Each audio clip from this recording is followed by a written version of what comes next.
How we doing today? It's IB Nation Sports Talk, the Friday Rapid Fire Show. That's why it's 5 o'clock if you're watching live right now. And I'm sitting in here, not quite snowbound South Bend. It's snowing outside. It's not quite as bad as we thought it was going to be, according to the forecast.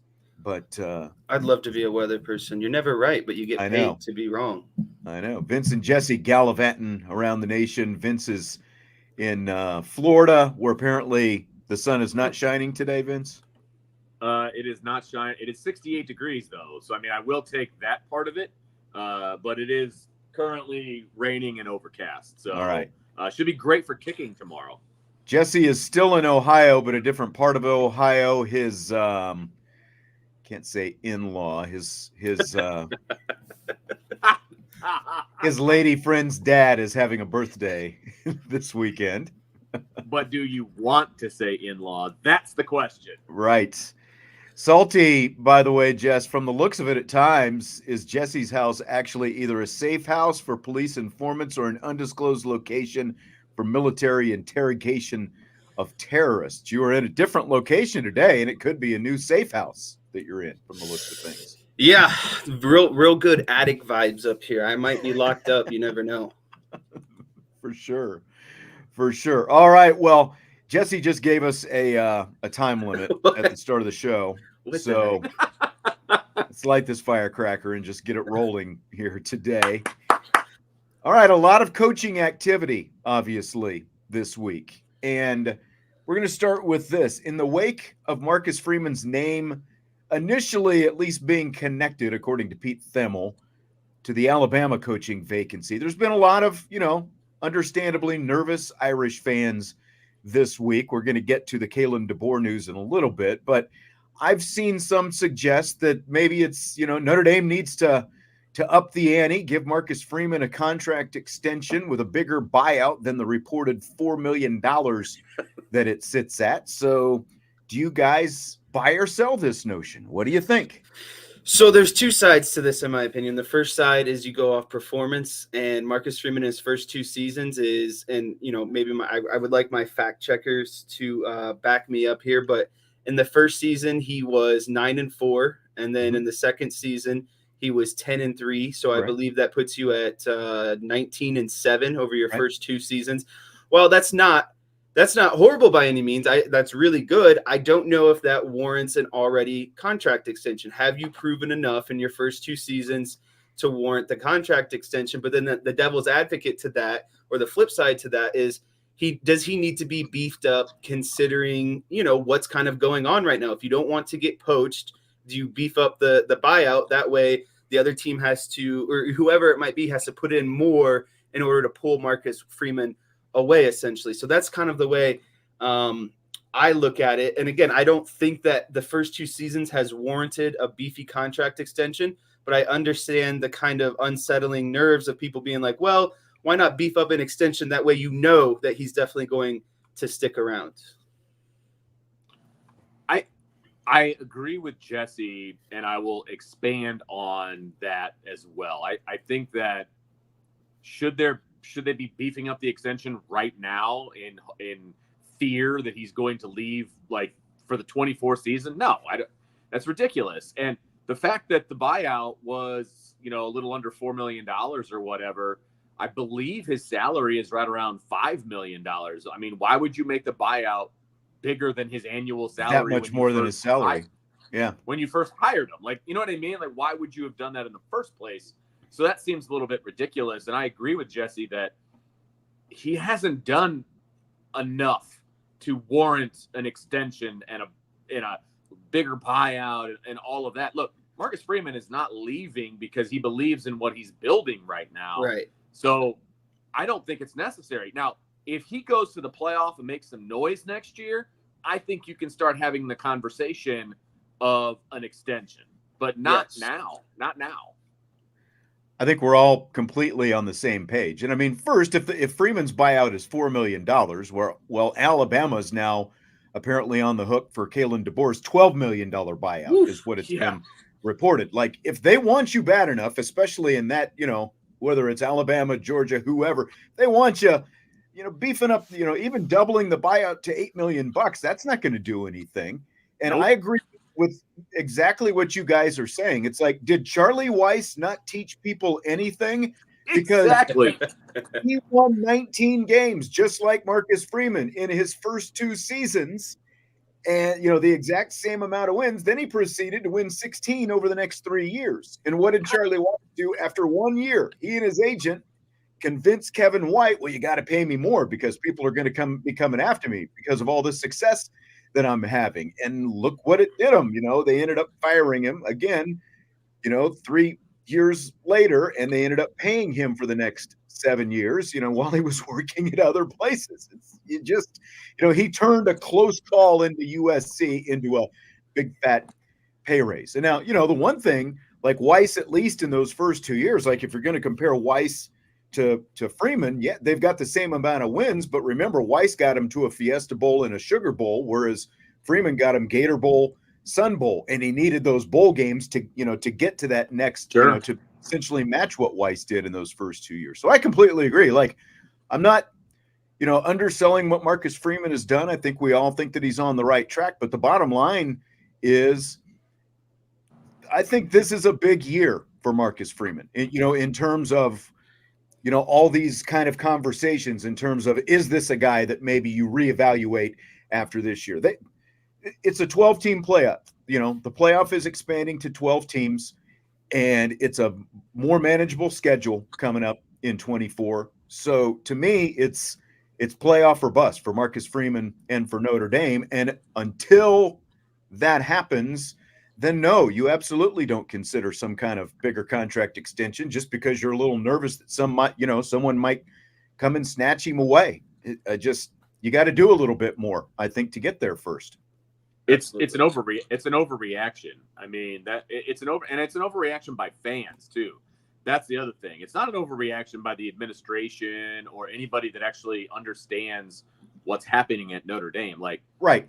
Everybody's cool at Notre Dame right now. They're not worried about where things are going, what's going. Like, they're all single-minded, knowing what's going on. It's the fringe fan base that's freaking out, and it's a good thing, obviously, that the fan base doesn't have control over firings and hirings and extensions, because there was no need for any movement whatsoever when it comes to Marcus Freeman at this point. There just wasn't. And if Alabama was going to come and overpay him to go down there and he wanted to go down there, there's nothing that would have stopped him from doing that. But it's just not the right fit for Marcus Freeman for a myriad of reasons. And so I was never worried about it. Yeah. You don't double down before he's truly proven himself. And I think this is absolutely year 3 with all the stuff. He's got the quarterback. He's got the new offensive coordinator. He's got a legit defense. He's got everything, again, he's got a schedule that favors him. He's got all these things in his favor. This is prove it year, so until that happens, there's no reason to be thinking about extensions and all that kind of stuff. You've got to keep it fiscally tight where they are right now. Yep. So are you guys more concerned, though, that Freeman could leave Notre Dame for another job within the next couple of years after hearing, his name pop up right away for Alabama? I think that there's a couple things to be considered in this one as well. I think the reason why Marcus Freeman's name popped up on this radar while still being a relatively young head coach and only in his second season as a full-time head coach is that he's amongst the best recruiter in the country, right? And so I think that's what has gotten his name on the radar, not necessarily his coaching accolades or abilities. And I'm not saying either of those things are not up to par. I'm just saying the number one thing, or the thing that makes him the most attractive, is how well of a recruiter he is. And when you're talking about Alabama and the possible hemorrhaging of people leaving or coming in, his name makes sense because you need to continue to cycle in new recruits. And he's amongst the best, recruiter in the nation. But I don't feel like he was going to leave because of kind of what I think I mentioned earlier in the week. With the NIL and the transfer portal, this whole playing field is so equal, right? And so if I'm Marcus Freeman and I'm still establishing myself as a head coach Why would I leave in year 2 after I've already started the momentum of building something just to go back down to ground zero at Alabama? If this was Alabama before the transfer portal and before the NIL, yeah, I would say that there should be a little bit more concern, but I feel like he's setting himself in and building that foundation at Notre Dame because it's going to take time. So why would you restart that process somewhere else? I think you have a better shot at what you started with your defensive coordinator, what you started in terms of recruiting, what you started in terms of the transfer portal, and now getting Mike Denbrock. I think that he is taking steps forward, and technically going to Alabama would kind of be like restarting almost. So I don't think that we should really fear for those reasons. I'm looking past, obviously, this particular cycle and looking forward to jobs that could come open or, whatever. And am I concerned that Marcus Freeman is going to take one of those jobs, right? I mean, look, I think, honestly, there's one job that you would be concerned that he would leave Notre Dame for, and that's Ohio State. Whether that's legitimate or not, that's my opinion that would be the job that I would be most worried about. Other than that, everything that Jesse said, I think, applies to every other job in the country when it comes to Marcus Freeman, because he does have a very clear path and a very clear set of goals for Notre Dame. Plus, I feel like he's very happy here specifically. Like, I think his family's happy here. I think he's happy here. I think he's finally getting the coaching staff to the way that he wants it. And obviously the recruiting is going the way he wants it. I just feel like you've really got to weigh the pros and cons of, is the grass truly greener someplace else versus Notre Dame? And I don't think that it is. And I think my point will even become more of a fact when he does restructure his contract and get an extension after a successful 24 season. And I'm not saying he's going to be one of the highest paid coaches, but he's going to be pretty darn high paid. And it will rival assuming he hits some of these benchmarks that we're talking about. 100%. Yeah. And I'm assuming that he will. I guess that's what I'm saying. And so once he does that and he gets the extension and all of that, living in Northern Indiana is a lot different than living other places in the country, obviously. I think he's going to be very well compensated. And so that won't even be an issue moving forward. Yeah, just to add a quick point before you go, when you listen to Saban in his interview the other day, he talked about his age becoming a factor and quite literally not being able to keep up with how much effort is going to be need to put into Alabama year after year, and especially considering where that roster was at this season. And so, again, I feel like Marcus Freeman would have to, going to Alabama would be taking some steps down the mountain. You'd be going backwards, and he'd have to work even harder. He's got so much established here at Notre Dame. It just doesn't make sense. And if Nick Saban's going to leave, why would anyone else theoretically want to, step into that position? He's the greatest college coach over the last 2 decades. And if he's saying how hard and grueling it's going to be coming up, then how is that appealing to anyone else? Yeah, I completely agree with, basically the points you guys have made. I don't have a whole lot to add to any of that. A lot of the points were the same points that I was going to make. Like to Jesse's point about the recruiting, I do think that's why his name came up so quickly in regards to Alabama, because that is a place where, they did an outstanding job. Nick Saban did an outstanding job. His staff did an outstanding job of recruiting. That's how, part of how they were able to churn out so many NFL guys. It started with a high level of recruiting, 1 million 5-stars going through there. And I think that is the biggest reason that, again, I don't think Pete Thamel was I don't think he got sourced information that Marcus Freeman was, being contacted by Alabama. I think that was like we talked about the other day, just like everybody does. Well, here's a quick list of guys that I think would be good candidates. And I think that he came to Thamel's mind first because of the recruiting job that he has done so far here at Notre Dame and the way that people are drawn to him, much in the same way Pete Carroll was able to do at USC. That's why Pete Carroll, if you go back and look at the early days of Pete Carroll and you look at the early days of Nick Saban, the reason those programs were floundering was because recruiting first and foremost was not what it was supposed to be. And they got him elevated first with the recruiting. And I mean, it was a quick turnaround for Pete Carroll. It was a quick turnaround for Nick Saban, but they're unique personalities and their ability to recruit was how it got there. Go ahead, Vince.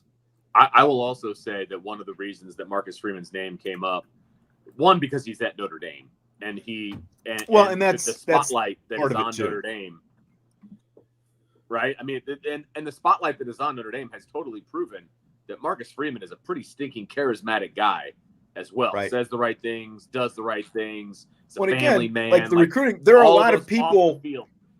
Yeah, there are a lot of people in that footprint who think that you still can't win big at Notre Dame and recruit to Notre Dame. And I think the fact that Marcus Freeman has had the success that he has, again, says a lot to a lot of people across the sport. Sure. I didn't mean to cut you off, but it seemed like that's where you were going with it. But, again, like the Kalen DeBoer. So now Kalen DeBoer, according to, to all the reports, is about to tell his team in Washington that he is moving on. He's going to Alabama after these other names came up this week. And, someone was asking how Kalen DeBoer does in recruiting. I mean, he's not a horrible recruiter, but just like we said about a week ago, the two teams that won their semifinal games of the teams in there were, the lower rated recruiting teams that were in the playoffs. Part of what Kalen DeBoer has done, he has navigated the transfer portal very well. He obviously had the connection to Penix, but he's also got a track record of success pretty much everywhere that he's been. But, again, like the transfer portal part of it will play at Alabama, but I do think the recruiting thing is going to be a question for him going down just based on his short time at Washington. I think it has been more about, keeping some veterans and getting the right kind of transfers, obviously starting with Michael Penix, that really kind of put them over the top in a short amount of time there at Washington. Yeah, I don't think we have enough information to know that he's a great recruiter, a mediocre recruiter, or a bad recruiter, right? I think, he's probably going to take a bunch of his guys from Washington down to Alabama. I would not be surprised by that. I mean, we know DeMarcus Shepard is a really good, wide receiver coach / recruiter. We know that, defensive backs have been highly recruited at Washington, so we know that there's pieces and parts of that, but I'm very curious to see how he does in the long term when it comes to recruiting, because I agree with you. I think a lot of that was done in the portal.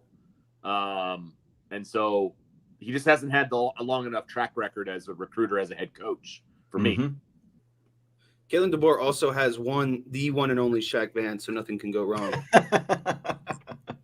As of now, he has Shaq He's heading Vans. down to Tuscaloosa. South Bend zone. That's the first zone. thing I thought of. We'll have to keep track of that. And Vince, you said if they won the national championship, maybe we'd have Shaq on. But if Shaq follows him to Tuscaloosa, I think we need to look at maybe having the South Bend native Shaq fan on the show in the near future. Yeah.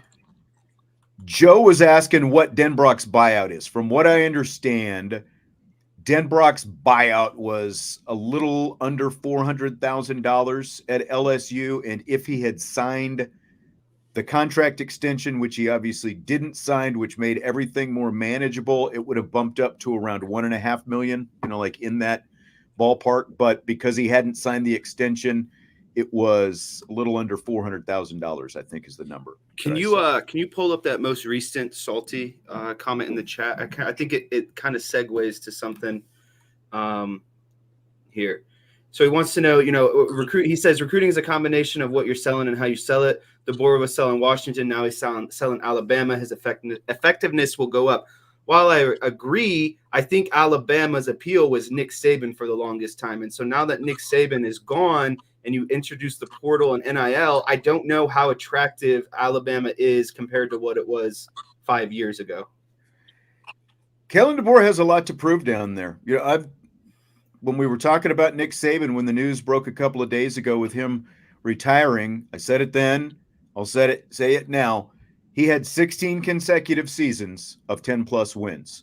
From 1972 to 2005, 16 total seasons of 10-plus wins for Alabama football teams. What he did was unprecedented. There were a lot of bad coaches who came before him at Alabama. He is the exception, not the rule. And whether it was going to be Kalen DeBoer or anyone else, there's a lot to prove by taking this over. And it's, like he's going to get a big paycheck, but there's big it's the shoes ultimate to step calling your into. And there's shot. going to be even more expectations than Nick Saban had walking in the door. I'll tell you that much. Big time. So it's not a guarantee that you're just going to walk in the door, and because it's Alabama now, Nick Saban definitely, he elevated that program for a long time, the 6 national championships. So, I mean, what did you guys think about Tommy Rees reportedly being in the mix down there? What did you think when you heard that? I thought it logistically made sense. You have a young offensive coordinator on staff. It's a guy that's been there for a little bit. I think when I say logistically, I mean that you're always whoever's in-house is always going to be a candidate, whether or not they're technically qualified or not. It's like kind of like to me, it's like the NFL checklist sometimes where you have to interview X amount of people for this reason or that reason, or, you know what I mean? I feel like he was just a name that you say that checks off a box to say that you did it almost. Interesting.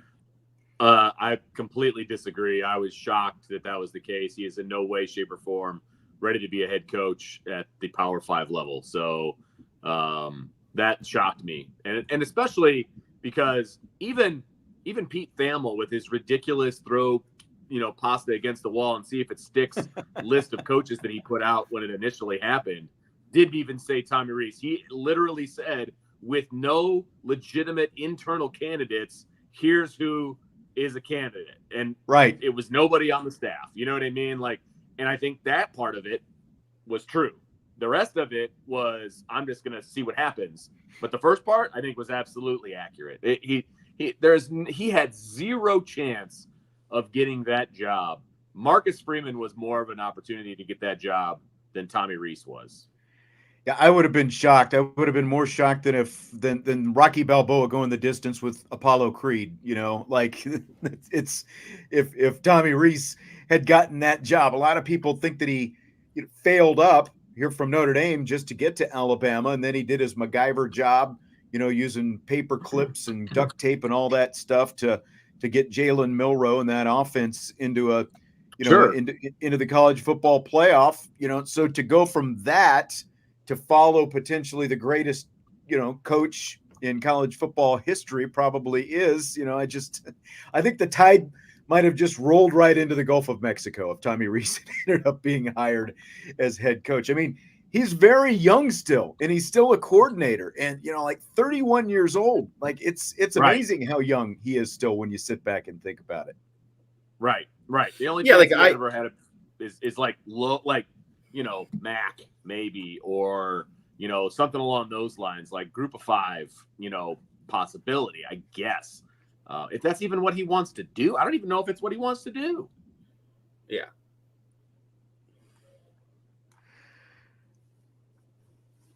I wanted to go back because I saw this kind of floated out there today. Kalen DeBoer is leaving Washington. There's a fairly successful coach right across town in Seattle who's not a head coach right now. What do you think about Pete Carroll going back to college, maybe? Wouldn't that be crazy? It would be crazy, but I don't think that. I think once he left USC, the college was behind him in the rearview mirror for the rest of time. And I don't know what his situation looks like in Seattle because, I know he was relieved of his duties as head coach, but it sounded like there was still going to be some sort of, position for him in management as well. And so I think he's an NFL guy now. While there's a possibility, I just think he's an NFL guy. I think the NCAA would just come back and park, right there in downtown, like in the Needle there in Seattle, just waiting for Pete Carroll if that were to happen. But I think you're right. I mean, he's been in the NFL for so long now. But it was an interesting, little proposition I saw. So longtime college basketball writer Mike DeCourcy says Nick Saban should have given Alabama a longer runway of notice to prepare for the future and allow his successor to begin recruiting for the future during this past season, rather than, drop the news here after the season was over. He says, similar to what Coach K did, when in his retirement season, his swan song with John Shire waiting in the wings. Gene Cady, they had the coach in waiting with Matt Painter several years back. So do you guys buy or sell that notion that Nick Saban owed Alabama more than what he gave them? First of all, how do we know that Nick Saban didn't let them know earlier? Number one. Number two, no, he doesn't owe them anything. Alabama owes him.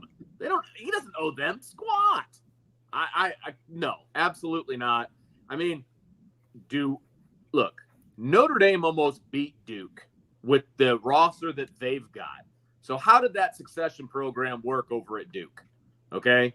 So I don't think that we're looking at a path of super success with the whole, road to succession type of thing. That's ridiculous. That's ridiculous. Nick Saban, and it's not like Matt Painter turned Purdue into a national contender in the first 2 years. It took Matt Painter several years to get that program to where it is. Exactly. Right now. Yeah, 100% agree. I'm a sell on this one. Nick Saban gave Alabama 6 championships, and that is, that's more than enough. But I think my biggest point would be if Nick Saban had said something maybe in the middle of the season, before the season. Listen, the biggest way to keep a secret is to not tell anyone. And as soon as you tell one person, it's going to start leaking like a wildfire. And so then you're going to have to be dealing with that throughout the season. You have to deal with your players constantly, in questioning, is he staying? Is he leaving? The media questioning him, is he staying or is he leaving? And that becomes the central talking point rather than focusing on football, the players, and the goals at hand that season, right? And so, again, while I think that, you can, maybe tell some people some things in secrecy, it never, ever was going to stay behind closed doors. It was going to get out. People would have found out, and then it was spread, and that would have been the talking point all season. So that's kind of my main factor for why he doesn't need to say anything. Yeah, it's a sell for me as well. I mean, first and foremost, coaches like Saban and Coach K are the exception. They're not the rule. Very few coaches get to go out on their own terms. Exhibits A and B. Bill Belichick, Pete Carroll, both in the same week. They both would have preferred to stay where they were, right? So Nick Saban doesn't owe Alabama anything, for more than 6 national championships and the billions, literally billions of dollars that he made for the school and the state over the last 16 years. Anyone can be fired at any time, and no employee owes his employer anything more than the best work that they're capable of while they're employed by said employer. I mean, same but different. Look at Mike Vrabel right now. The owner decided he was becoming, kind of like too much power, I guess, internally. And because she writes the checks, she knows more than football than him, is basically what she said this week. He won 3 division championships with Ryan Tannehill, and she thinks that Will Levis is the future. Okay, well, we'll see how it works because, they made the change down there. And very few coaches get to go out on their own terms. Nick Saban got to, and considering how quickly things have moved in the past 3 days, kind of like what Vince alluded to right off the top. I mean, I think he gave him more than just, I don't think that he walked into Greg Byrne's office and, just dropped the news a couple of days ago, right, and Greg Byrne has moved and found his head coach by the end of the week. I think that, he and the AD have probably had some conversations over the last few weeks or even, a couple months that maybe this was coming, and that's why they are where they are right now. But they don't move as fast as they did unless they knew what was coming. You know what I mean? Like, there's no way. There's no way. And I don't think, a part of that big Coach K last season was it just got drawn out, right? And everywhere it went, it was this huge spectacle. I don't think Nick Saban's that kind of guy. I think he literally just wants to coach football, and then when it's time to be done, it's time to be done. I don't think he wants to be going to every stadium and everyone recognizing Nick Saban and all this stuff and him getting his final goodbye. Like, he doesn't care about that stuff. It doesn't matter to him. What matters to him is winning football games. Yeah, that's like, installing the defense on Wednesday, that's. I honestly can't stand the farewell tours. I can't stand them. It's kind of ego maniac to me. Yeah, and you like these baseball players that announce like, this is my last season, and then like every team that they go to has to give them a gift. Right. Do these multimillionaires need gifts from every city that they travel? Then you see like what the A's gave to, I think, Albert Pujols, and everyone's criticizing, well, oh, you didn't give him enough. And it's like, what do you mean? Like a gift is a gift. Now we're judging what kind of gift. Right. You get nothing. Sorry. Right. Yeah, a couple different things. Irish Steel 63. He says Pete Carroll's moving to the front office. He's moving to the front office because he was removed as head coach. If he could still be the head coach, he would be the head coach. And if a coaching opportunity comes up that he thinks is suitable, he'll leave that. I mean, it's basically he's still under contract, so they're giving him a position, to continue to make money rather than just pay him money to do nothing.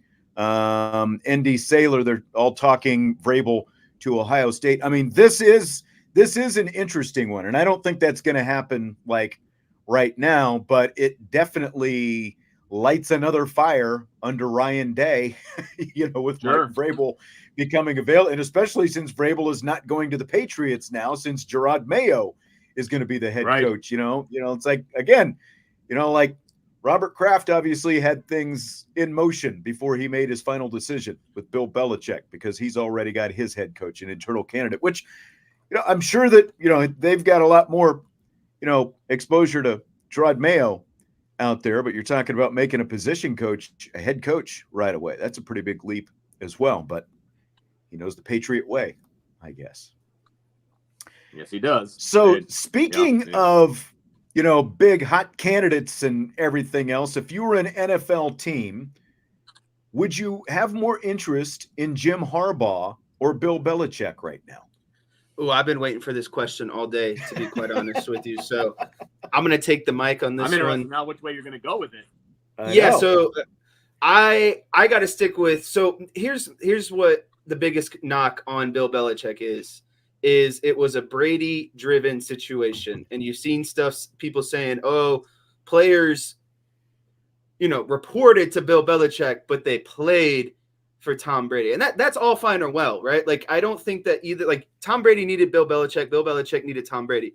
But the common denominator that no one wants to talk about was 2 decades of the Bill Belichick defense that also kept them, in a lot of these games. Over the last 2 decades, they were I think they averaged, something like, I think 10 points or something given up on defense. I don't know what it is. I don't know the exact stat.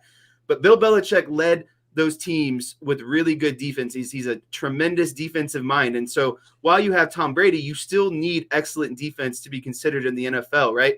Bill Belichick's the same guy that broke Sean McVay's offense, who, no one else could get figured out for the longest time. And so when you're talking about one of the greatest defensive minds in the NFL, I think that you have to consider that wherever he goes is a big, that's a big point. I don't disagree with that, but he also made the decision to draft Mac Jones in the first round a couple of years ago, right? Like, that was the first quarterback they've taken in the first round, and he went with Mac Jones based on, a lot of input from Nick Saban, I'm sure, by the way. But you still have to have a quarterback to win. And I do think that they go hand in hand, but all those things you talked about defensively, Jess, if they only have Mac Jones for the last 12 years instead of Tom Brady, you're taking a couple Super Bowl championships away from the Patriots. You still have to have the quarterback, and that's like, to me, it's got to be the right situation. Like, to me, the only situation that makes the complete sense right now is the Chargers, because they've got a ready-made quarterback and they've got a decent enough roster. Now there are other potential landing spots where he could go, where they could draft a quarterback, but the guy's not a spring chicken. I think you're still a few years away from really winning in that situation. I would go with Harbaugh because he has had success at multiple stops with different kinds of quarterbacks, 2 college stops, one at Stanford where they hadn't ever won, one at San Francisco where they were down before he got there, and he got to the Super Bowl with Colin Kaepernick, and like Colin Kaepernick, right? Like he got to the Super Bowl with Colin Kaepernick, and he just won a national championship, and Michigan had been down. So to me, I'm going with Jim Harbaugh. Venture the tiebreaker. This is an absolute no-brainer. I appreciate the input from both of you. One of you is dead wrong. And It's Jesse. I'm gonna take having a strong defense over a guy that has offensive. You can take having inclination. a strong defense. You can take having a strong defense all you want, because last time I checked, Bill Belichick has been terrible since Tom Brady left. Their teams have been terrible, and it doesn't matter whether they have a good defense or otherwise, they can't win games. And so I would not take him. I don't think he's been successful enough recently. Jim Harbaugh has. I'm taking Jim Harbaugh all day long, and I'm writing a welcome to retirement card to Bill Belichick. Like, you were great. You were awesome. Enjoy your retirement. I'm going with the crazy guy from up north. Look, and it's still, Jesse and I have kind of gone back and forth about this before. You don't keep a quarterback for 20 years in the NFL the way Belichick and the Patriots kept Tom Brady. He gave them discounts forever. That's part of why he ultimately got tired of of Belichick, but he also wanted to get a big paycheck and go someplace else and see what he could do. The fact that they didn't have to give the quarterback that massive paycheck like the Chiefs are giving Patrick Mahomes right now, like the Cowboys are giving Dak Prescott, and any quarterback who gets to that second contract, they never had to do that. Brady gave them discounts forever, and that allowed them to, spend money in other places on the roster. That's a big part of why they were able to keep that dynasty intact as long as they did. So, Belichick is still a great head coach. I'm not trying to take anything away from him, but for right now, for where they are in their careers, and yes, you do have to figure age into it, and everything else, I would go with Harbaugh over Belichick right now.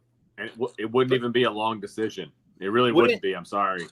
But how do you follow up Tom Brady in New England? No one was going to follow up what he did, and now you're at the point where you're ready to move on from Mac Jones. Like, you can't just close him off after 1 year. And I get that they've struggled, but it seems more than 1 year. He's had 3. No, I know, but I'm saying, you can't just get rid of Mac Jones because he struggled for 1 year. You draft him in the first round. You still have to give him his opportunity. And so this trial has failed, and it's hard to hit on quarterbacks in the NFL. And so, getting that next quarterback, I think, would have been the real kind of test, because if you fail on 2 quarterbacks back to back, then I have more, understanding. But again, I get it that Mac Jones was Bill Belichick's choice, but it's hard. No one was going to follow up to Brady. And 2, it's already hard to draft a good quarterback that's NFL ready. Like, look at all these teams that have struggled. The Bears have struggled. The Falcons have struggled. The Panthers have struggled. Everyone is struggling at the quarterback position. Beyond just the quarterback, he's made some bad, these last,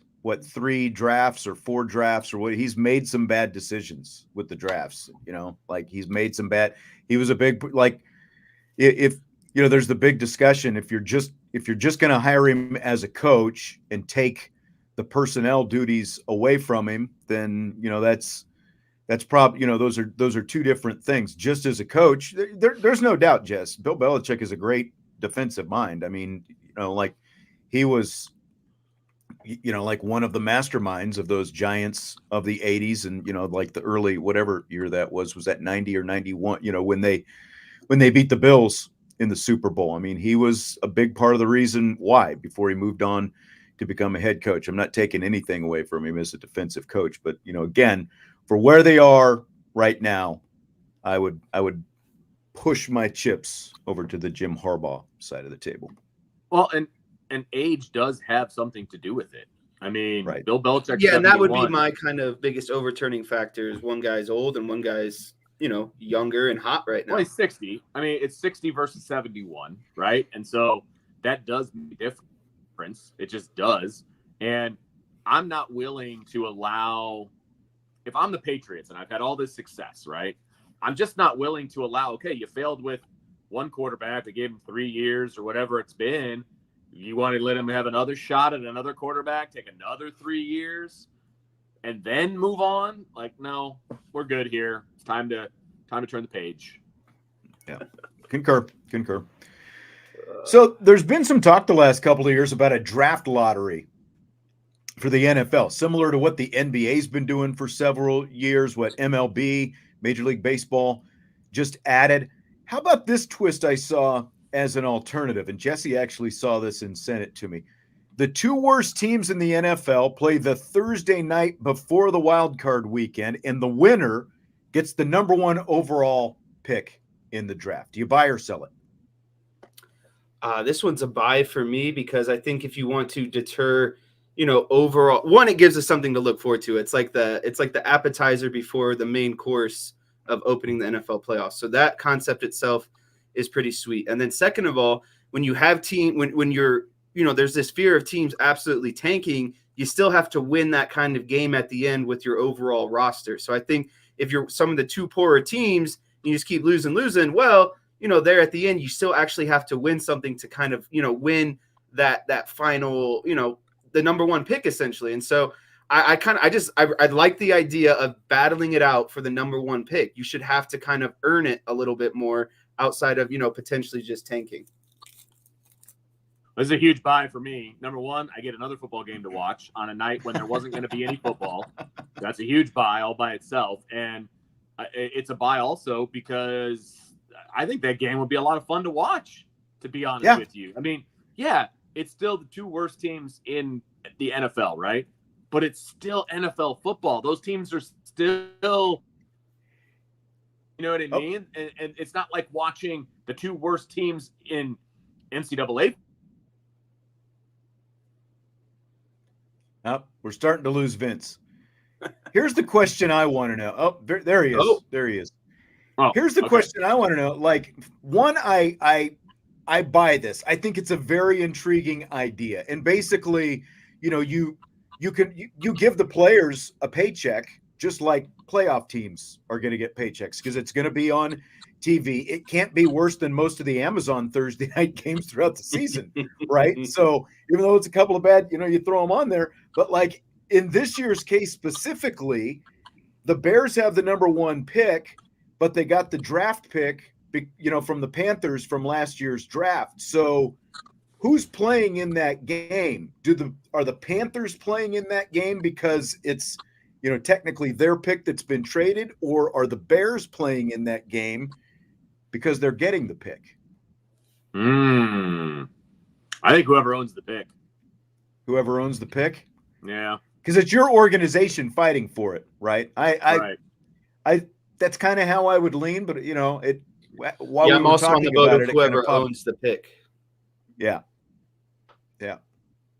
I think it'd be really intriguing, and and again, there might be some pushback from the players. It's like, oh, we stink, we're out of here, and whatever else. But you give them some, money that's comparable to wild card round playoff money, extra paychecks. I think it's a pretty intriguing idea. Well, people in the chat are talking about, players opting out. It's quite the opposite. These players care because you're going to be, essentially winning the position to get the best player in college football. Yeah.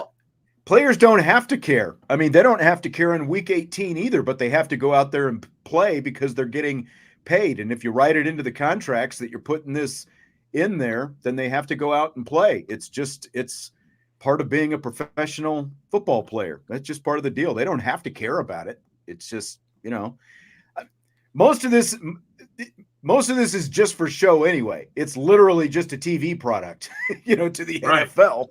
I mean, that's literally what most of it is. You can say it's for competition and the fans and championships and everything else, but the fact that they're willing to flex games potentially from a Thursday, all the way to a Sunday or Monday night because it might, one of them might be a better TV product. It just shows that they don't care about the 80,000 fans who are buying tickets and traveling and showing up to the games. They care about the 20 plus million who are going to watch it on TV. That's what it comes down to. And this would be an intriguing TV product going into Wildcard weekend. Listen, as much as I wanted to opt out of working today, I still had to show up to collect the paycheck. All right. Speaking of NFL playoffs, we've got Wildcard weekend coming up. Which is the more intriguing return to their old team this weekend? Matt Stafford and the Rams going back to Detroit, or Tyreek Hill and the Dolphins going to Kansas City? It is Vince. Oh, this one's easy for me. It's Stafford going back to Detroit. I think that one has more storylines for me. Plus, I just think the weather might neutralize Tyreek Hill in this game too. And so I don't know how effective he's even going to be perfectly honest with you, with all the forecasts that you've heard about what it's going to be down in Kansas City. So, it's going to be Stafford to Detroit. Stafford meant more to the fans in Detroit than Tyreek Hill, I think, overall, meant to the fans in Kansas City. I know he was a great player for them. I get all of that. But Stafford was the face of that franchise for a decade and then left and won a Super Bowl. Like, that's the bigger storyline. Finally, something Vince and I can agree on in this segment of Friday Fire. Tyreek Hill doesn't matter. He left and became the highest paid wide receiver in NFL history, if I'm not wrong. Matt Stafford means more to the Lions than I don't know what. Like, if you talk to every Lions fan, if there is one player this last decade that they worship and idolize, it is Matt Stafford, right? And so Matt Stafford is coming back to a place where he'll end up in the Ring of Honor. Every Lions fan he'll probably retire as a Lion, right? And so we're talking about a guy that never won a playoff game for the Lions, but was an incredible quarterback and continuously got them right to the edge every time. And so, I hate it, but I've been telling people this all week. He's like the long lost lover coming back to the Lions, and he's going to stab them in the heart by beating them and winning his first playoff game ever in Detroit. And that's exactly what's going to happen this weekend. So it 100% means more to Lions fans because he is going to wreck them after their Cinderella season this year. Oh, DK trying the revisionist history now. I'm a Lions fan. Yeah. We hated Stafford. Okay. Come on. Sure you did. So this is the offseason debate I'm waiting for. Detroit needs to trade for Matthew Stafford so they can get over the hump and get to the Super Bowl. That's going to be the storyline coming out of this weekend when the Rams go in there and Matt Stafford beats the Lions. They're going to jettison Jared Goff again. I commend Jared Goff for doing what he did. I mean, he got the Rams to the Super Bowl the first time, and Sean McVay decided they needed to move on. They pulled off this trade. Year one, obviously the Rams win the Super Bowl with Matthew Stafford. There were no expectations for the Lions. Dan Campbell resurrects the program, first home playoff game in 30 years. And I'm not convinced that the Rams are going to go in there and win. I'm leaning toward the Rams, but I can see that coming out of the weekend if that's what ends up happening. We need to get Matt Stafford back, sweet, so we can go farther. In the playoffs, we've got to make a change at quarterback. I can see it happening. The Rams have a better defense than the Lions. They have a more experienced quarterback. They have Cooper Kupp and the guy who just set the NFL season record for receiving yards as a rookie. They have Sean McVay as their offensive coordinator. If I'm a Lions fan, I'm shaking in my boots this weekend because what do you have that's better than the Lions? Realistically, what do you have that's better than the Lions defensively or offensively? And I don't think you can say anything. Jesse, do you have that photo? Yeah, I do have that photo. Let's see it. This wasn't my choice. I was just told to have it ready. Yeah, I've just decided since DK is fired up right now. There it is. Aiden Hutchinson trying to trip Tyler Schoonemaker. You can see up there in the backfield, see that leg extended out there? The flag was thrown on the Dallas Cowboy on that play after Tony Pollard gained almost 8 yards on that carry. Yep. But we're all going to complain about illegal substitution. Okay, cool. Monday's Michigan-Washington National Championship game drew 25 million viewers, the most since LSU and Clemson drew over 26 million 4 years ago. So my question to you guys, tomorrow night's Chiefs-Dolphins game is going to be broadcast exclusively on the Peacock app. Notre Dame fans familiar with the Peacock app. It's only on the Peacock app. Will that game top the Michigan-Washington National Championship game number of 25 million viewers? I think it's going to be really close. I was looking at some of the numbers. Last season, the opening round of the playoffs averaged 28.5 million viewers.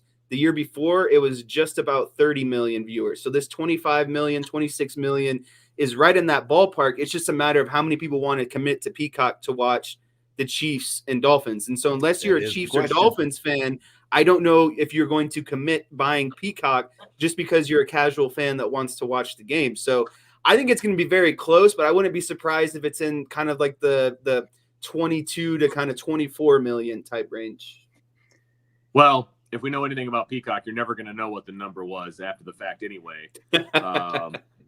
Thank you, Vince. Thank you. But thank you for crossing the line with it, because I mean, how many Notre Dame games have we have? We've never heard the numbers, right? Yeah, exactly. But if it's over 20 million, we'll hear about it. I guarantee you that. That's a good point. Look, the bottom line for me is it's going to be way under that number, because they're just not going to be enough. Number one, with it's going to be, people are talking about what they think the bottom two teams in the NFL playing each other would be bad football. This is going to be terrible football. It's going to be bad football. It's supposed to be really bad weather, like sub-zero wind chill. It's basically supposed to be like, if you remember the old Bengals and Chargers AFC champion. Well, you were still a young pup back then, Vince. But yeah, the game in Cincinnati that was below zero when Kenny Anderson and the Bengals beat the Chargers to go to the Super Bowl. It's supposed to be pretty close to that this weekend in Kansas City. I just don't. It's going to be bad football, and I'm not paying money to watch that game. There's no way. Is it It's Sunday night too, isn't it? Tomorrow night, Saturday night. Oh, is it tomorrow night? Okay. Yes. Well, that sucks because I'm going to be stuck in my hotel room. I would have watched that game if it was actually on. But no, I'm not buying Peacock to watch that game. I'm just not going to. Phone a friend that has Peacock. It's going to be very similar, though, for a lot of people. I just don't see it happening. Yeah. Michael asks, Peacock only? Yes. And I actually called my dad to let him know a couple of days ago so they could start making plans. And this is your public service announcement. The Chiefs-Dolphins game, if you plan on watching it Saturday night, it is only on the Peacock app. So tell me this, because maybe the Notre Dame fans can fill me in on this. And I don't know, like, for the Notre Dame games that were streamed on Peacock, do you have to have the premium or do you just have to have the basic app? Do you guys know? I think you just have to have the basic one. Okay. I didn't sign up for the premium. I haven't canceled it yet, and I pay like $5 a month, and that gets me the game once a year when Notre Dame is on Peacock. Okay. It's a good question. I don't know. Father David says it's on cable in Canada. I'm impressed that they have it in Canada. Michael also says Peacock Premium, apparently, to watch the Notre Dame games. Joe says basic. Joe says he does basic. So it's just mass confusion is what it is. By the way, the highest rated streaming game that Amazon has had, this is the second season for the NFL Thursday night games on Amazon, that, the exclusive streaming. Cowboys Seahawks, a little more than 15 million. So that is the most that a streaming service has ever done. I think it'll get 20. I think it'll get close to 20 million. I don't think it'll go over 20 million though.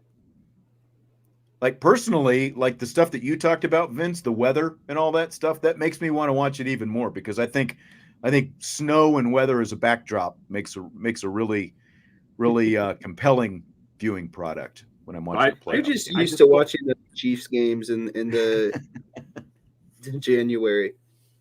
I just pulled up the my Peacock app because I used to get Peacock with Xfinity and they did away with it. But premium is going to cost you $5.99 a month, and then premium plus is $11.99 a month, and it comes with the premium package. Okay. Some people are saying basic. Well, that's what it is. There is no basic. It's premium or premium plus. That's it. Okay. So premium is basic. So premium is basic, basically. Correct. Okay. Yeah. You gotta know the lingo. So essentially, if you have the app, it's the lingo. You're able to watch Peacock products. You will be able to watch the football game. Right. Premium plus just means there's no ads. Okay. The 2007 New York Giants and the 2011 Green Bay Packers are two of the more recent examples of wildcard teams that got hot late in the season and won the Super Bowl. Is there a team in this year's playoffs that you see potentially fitting that mold? Is it strictly wild card teams? Well, how about teams that are playing this weekend? Yeah, I mean, this is wild card weekend, so any team Right. playing this weekend. Yeah. Okay. I think that if there is a team that best fits this mold, it's the Buffalo Bills. They had to go on a bender to end the season just to get in. And there was a possibility if they didn't beat Miami last weekend that they weren't even going to get in at all. But as things kind of turned out, whoever won that game was going to win the division, and the other team was going to end up being in the wild card. I think the Buffalo Bills, if we're picking a team that best matches getting hot right before the playoffs, it's the Bills. They've been playing playoff games their last 5 or 6 games. They had to win all of those just to have a chance, and now they're in. And so I think that they've kind of gotten things steered back in the right direction. They got over, getting rid of the offensive coordinator, etc. So to me, it's the Buffalo Bills. I'm gonna go with the Rams. I think they've got all the pieces and parts to make a run. I think they could actually do it. I think they can run the ball effectively. They've got a lot of experience. I think Shout it could out be the Kyron. Rams. Yeah, of course I'm talking about Kyron. I think they could do it. No, and I agree with you, Vince. The Rams defense is a lot better than what it was at the beginning of the season. Their offense is finally healthy. They have to me one of the best legit consistent running attacks in the league. It feels like Kyron Williams is racking up 100 yards and a touchdown just about every game. And then you combine the experience that Matt Stafford has of playing in the league for 13, 14 years, and that Super Bowl run that they made a few years ago. I do buy the Rams also being up there as well. Yeah, the Rams are kind of where I'm leaning. I do think it's a big question of can they run the ball against Dan Campbell and Glenn and this defense. What are you laughing at, Jess? I do think that's going to be a big question. The Rams have to run the ball against the Lions. I think that's the matchup of that game. But I do feel like Jess and I were talking earlier this week, the Rams were not the team that I wanted the Cowboys to have to play. And that last weekend when they beat San Francisco and the other dominoes fell, when they got pushed to, up there to Detroit, I was not disappointed at all. There were some other good examples, like John was saying the Steelers. I'm just no way. Mason Rudolph. Chance. You really think Mason Rudolph's leading you through the playoffs and no TJ Watt is leading you through the play? Like that combination is leading you through the playoffs? There's no chance.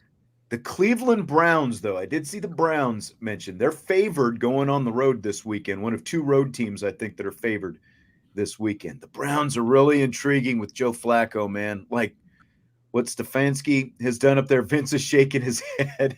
But those are my 2. Flacco Rams, Browns are my 2. The thing with Flacco is it's his exact mold that he won the Super Bowl with the Ravens with. The Browns have a top 2-3 defense in the league. Myles Garrett is basically, what Ray Lewis was to that defense for the Ravens. All Joe Flacco has to do is steer the ship, hand the ball off, and not turn the ball over. So I think the Browns are potentially in it to kind of make a little bit of a run here. Yeah, that's when I was laughing at. I think they've got a chance to go to the AFC Championship game. I see that kind of where they DK, the Lions defense is more than suspect. That secondary is garbage, but you guys didn't want to draft Kyle Hamilton, and now he's an all-pro. So good luck. Good thing you grabbed Jeff Okudah. Do you guys have a 3-game parlay for this weekend's playoff games that you want to spit I'm an out overachiever here? And came with 2. So okay, of course you did. I have a prop one and I have a money line one. The first one, money lines, Cowboys money line, Bills money line, Browns money line. Puts you at like plus 160. I like that one. 3 legs, pretty solid. And then my player props, I have Chris Godwin over on his receiving yards because the Eagles are horrible at defending the slot and they have the worst secondary in defense right now. Worst secondary in the league right now. My next one is Jake Ferguson, the tight end for the Cowboys over. The Packers have a hard time guarding the tight end up the seam, and that's Dak's favorite ball to Ferguson is that seam ball. So I think his over is going to hit.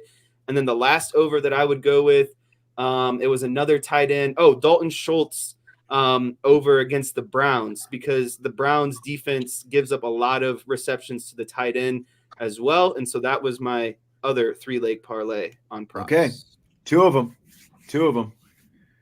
Bar said hi, Vince. Vince is like, No, I had one because that's what I was asked to do, but I got the Texans plus the 2. I think they're going to win outright, but I'll take the points if they're going to give them to me.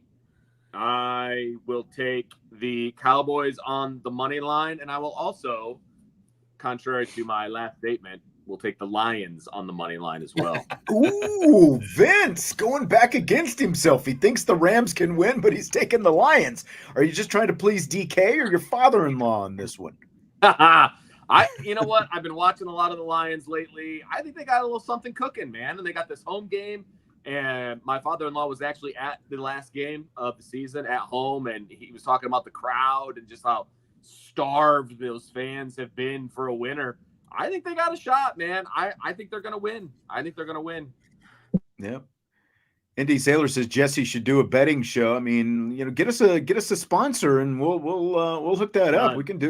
There's a lot we can do with that. Find it. Okay, so here's a little nugget that I read about today. Unders in the playoffs hit 59% of the time. So Kansas City, Miami, the over-under is 44. They only combined to score, I think it was like 34 when they played in perfect conditions in Europe during the regular season. So I'm going under on Kansas City, Miami. I'm going under 51.5 in the Detroit Rams game. I don't think that there, will be I don't think it's going to be an offensive onslaught, even though it's like the only thing that scares me. Okay, it is in a dome, so like the opposite of the weather game in Kansas City. I'm still going to under on that, but then I'm also taking Cleveland minus 2.5 in that game against the Texans. So that's my 3. Nice. Indy Sailor brings up a good point. I've always wanted to find I have a good buddy that's also very analytical. I would start my own betting podcast if I could. Like I said, maybe even gotta find that even with sponsor, that, baby. maybe we start doing, like you put together a good, 10 to 15 minute segment per week and make it good, and then we start shopping that to a potential sponsor. Yeah. See, okay, we can make these things happen, Jesse. That's right. This is how you make some extra do-re-mi. Okay, come on. That's right. Find the big dogs, more sponsors. Noted. So Salty had a couple questions that I saw earlier. He says, if, God forbid, Brian Driscoll suddenly retires from IB, does IB's next leader come from an internal candidacy or an external search? Please name the candidates.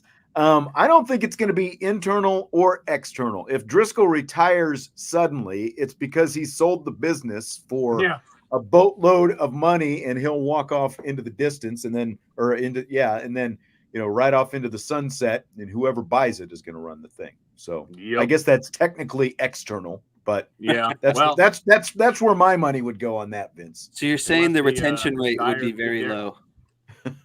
Unless the Steyer's D'Addario hedge fund really hits it big here in the next few years. Exactly. It'll be external. Exactly. Joe also wants to know about your son Dylan down there doing a little kicking in Florida. You awake over there? Come here. Come here. The people want to see you. He's rolling out of bed. There he is. This kid's gonna win a scholarship. That's the hope. Save Dad some money. Nope. Now there is some hair. Everyone wants to talk about my hair. Look at that hair. I just woke up from a nap, so it's a little extra. That's what happens when it's raining outside and you're in Florida. It's like we're stuck indoors. That's true. We actually went mini golfing in the rain today. Did you have a fro like that when you were in high school, Vince? Did you have fluffy head? I did not. I don't know where he got like the curls and I don't know where he gets that from. Yeah.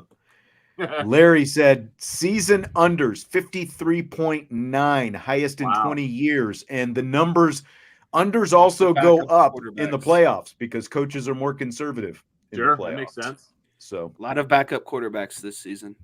Yep. That's all right. Well, Jesse's got a roll here in a few minutes. Vince, I appreciate you jumping in from Florida. Enjoyed having you on as always. So hopefully things go well and the weather gets better this weekend.